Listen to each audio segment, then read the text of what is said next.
Hey guys, I thought I'd make this quick video just to explain how the online portal works for any of the new participants on the Excel Esports um, platforms and in the arena. Um, Specifically, I'm focusing on the Microsoft Excel World Championships South Africa.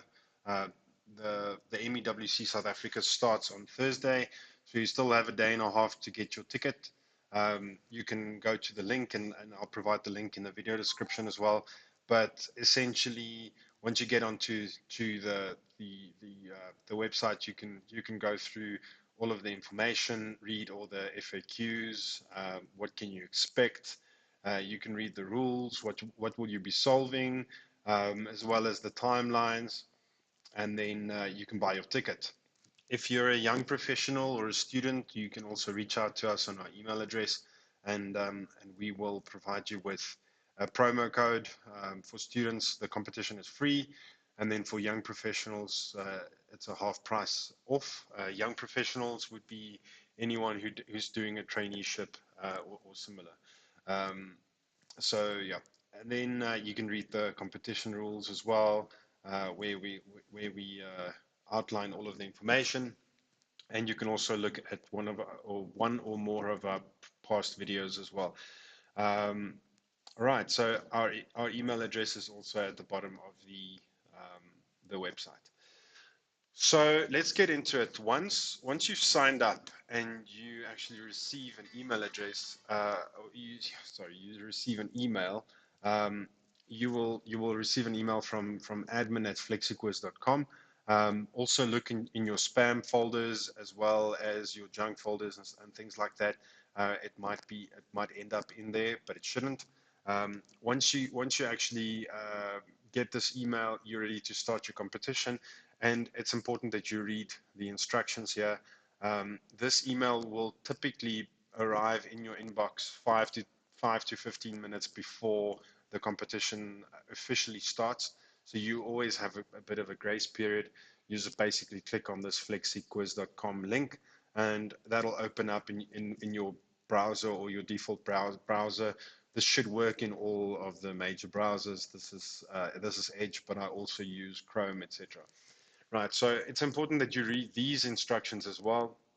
This is just an example from last year's first qualification round, but most of these competitions look similar. Most of these portals look similar, and basically it's important that you also look out for a link here to a YouTube video. If you're participating in the Road to Las Vegas or some of the other global events, you will potentially also have a video, and the video is quite helpful because it explains the task at hand, um, and it's almost a bit of free time. It's like reading time because your countdown hasn't started. Your countdown only starts once you click on start round one, or the start button, whatever the caption of that button is, and um, and yeah, essentially you can then start your round once you're ready. But if there's a YouTube video, watch the video first, and that gives you it helps you become acquainted with the actual task at hand.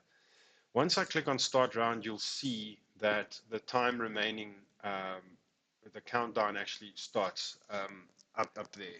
Usually these tasks are only half an hour long because this is just an example video. We've made this an hour and a half, but your timer starts there. What I typically do is I also try and start a timer on my phone or my watch, so that I have the time at hand as well, because I typically would jump between the screen and Excel. And as soon as you start, you'll see that the bonus questions are typically structured at the top. So you typically have 5 bonus questions, and this is where you would input your answer for that bonus question. The older type examples had like a multiple choice where you would be able to like tick your answer, and this was helpful because you could validate your answer. Let's say the answer is 74.14, then if you have the choice, you actually know that you might be right. Okay. Um, most of the modern competitions going forward will only ask for the level code, and we'll get back to what that level code entails. But typically, you should only see bonus 1 to 5 and level code for levels 1 to 5, 6, or 7, depending on the length of, or depending on the number of levels. The number of levels are not necessarily an indication of the difficulty of the actual case, but sometimes it's split out in 5, 6, or 7 levels, and then at the bottom you have an option to actually upload your finished model there. So how it now works is I would go and typically just download the case. You just click on it. I just left clicked on it, and don't waste time. Don't waste time trying to download or to like structure your file in somewhere.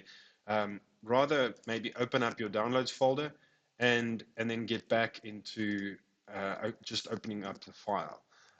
If you've got your downloads folder open, it's easy for you to drag and drop it afterwards into the into the platform. So, like I said, this was the case or the first case from last year, and essentially I would then basically start my time.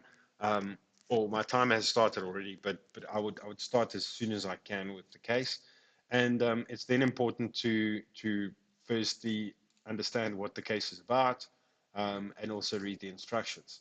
And once you've read the instructions, you can start with either your bonus questions or your level one. It depends. So sometimes it's easy to do some bonus questions. Maybe it's worthwhile to just look at the level the bonus question relates to, because sometimes you will have a bonus question for which relates to level 4 or 5, and it wouldn't make sense to necessarily do that question before you've done the level, because you might be wasting time and you could actually be answering. So you can see that, for instance, we're asking, considering only coins in pocket, which coin was utilized most in level 4. So that might be part of the level 4 answers, which means it should actually be relating to level 4 in that case. So then, well, typically I would start with level 1, and we would just be saying, okay, well, so convert the amounts from one unit to the other unit. So how that would work is, I would have a conversion table, for instance, and in my conversion table I've got all these units of measure and their equivalent quantum. Okay, so penny to pound would be one, and I would see that we've got penny and we've got pound over there. So I can then, so 100 pennies would be 1 pound. So maybe that would just mean quickly creating a VLOOKUP or an XLOOKUP to get that answer. And once I've got my answers, I'm not going to necessarily do the case now. You can go check on our YouTube channel. We do have walkthroughs of all of the cases, all of the past cases. But let's say my answers are those answers. You'll see that what happens is your level code auto-populates with an answer. And basically this answer is paste ready. So what I mean by that is I can actually go and copy copy that level code and go paste it back in the platform under level 1 code. And that would be all that's necessary. Copy and paste. That would be all that's necessary to actually answer level 1 in this case. Like I said, these multiple choice questions no longer really appear. But if they do, then make sure that you also just tick your answers. So again, for something like a bonus question, the same thing applies. Let's say, for instance, my answer for bonus 1 is 15. Then I would just make sure that I would typically try and show my workings. So if my workings relates to another cell or another sheet, I would actually go and make that a formula, make that formula driven. In case they want to go back to my model, I've got my answer formula linked and not just a text answer or a values answer. So then just make sure that you always go back to the portal and quickly fill out your answers so that you don't run out of time and you haven't submitted anything. I typically always go and carry my answers over as quickly as possible, and it's typically 5 or 10 seconds at most to just carry over your question or your answers. So I'd recommend that. Once you're done, then you basically take whatever you've got in your downloads folder, and because you've got, hopefully you've got Microsoft 365, it would auto save. But in my case, I've also got sensitivity labels, so I would just make that public information, make sure it's saved, and then I can basically go and drag and drop whatever I've done into the model field, and that would upload my case there, and I would click on. I can click on save and continue, but that would make no sense. I click on submit. What happens is, as soon as the time runs out at the top, it would auto submit. But if you haven't put your your case file in your in the portal yet, then it would submit without your case file. If that happens, make sure that you email your respective your respective team or group. In the case of the South African wing of the competition, send an email to fmwc.sa@fmworldcup.com. If it's the global competition, it's info@fmworldcup.com. Make sure that you send your case there so that they don't disqualify you, because if you don't have your example file, you don't have proof that you've actually done the case. And once I'm happy and I'm ready, I click on submit, and my response is submitted. So one thing to note as well, so sometimes this automatically redirects to a YouTube. In the case of the Road to Las Vegas, this would automatically redirect to a YouTube channel or to a YouTube feed where the live feed would actually take place. And then the other thing is we would typically, as soon as this is done, you are golden and you can continue and you're happy.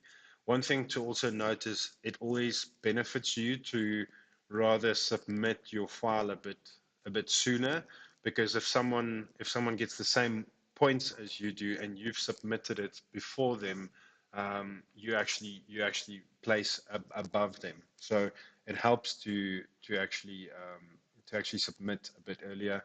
And that's about it for today. I hope this is helpful, and take care and good luck.